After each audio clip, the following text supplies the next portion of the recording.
Jeg bad ikke om mirakler, kun om hjælp, der passede til mit liv. Jeg rakte hånden frem, forklarede igen og igen, men mine ord blev både indtil de betød noget andet end sandheden.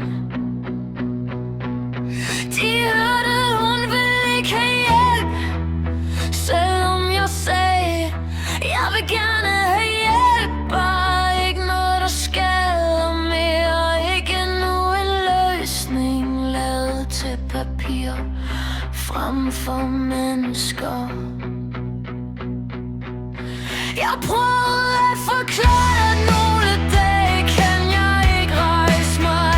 At kroppen lukker ned, at medicin ikke bare er små piller i en æske, når sindet kæmper krige ingen andre kan se.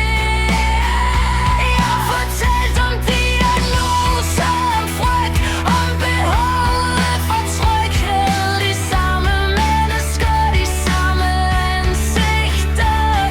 En hund, der kender mine grænser, ikke fremmede, der låser sig som endnu en på min vulkan. Hvis jeg ikke længere ejer kontrollen, men systemet taler sit eget sprog, kasser standarder, tilbud, der ser rigtig ud på skærmen.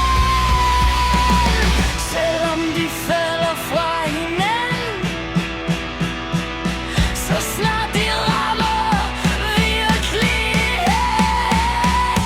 Jeg blev tvunget til at forsvare mig, forklare simple ting igen og igen og igen, mens det langsomt gik op for mig, at ingen lyttede. De ventede bare på at kunne slå det sig. Ja, det værste ved frygt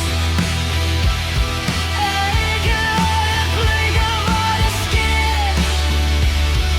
på ægte hjælpen efter.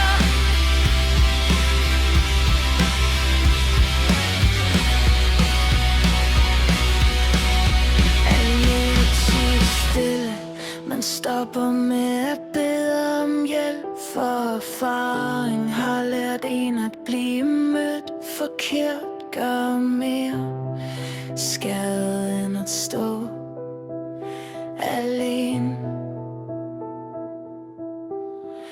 Tillid bliver til frygt, håb bliver til udmattelse, og hver gang nogen siger, vi vil gerne hjælpe dig, husker kroppen alle gange før, hvor hjælpen aldrig kom.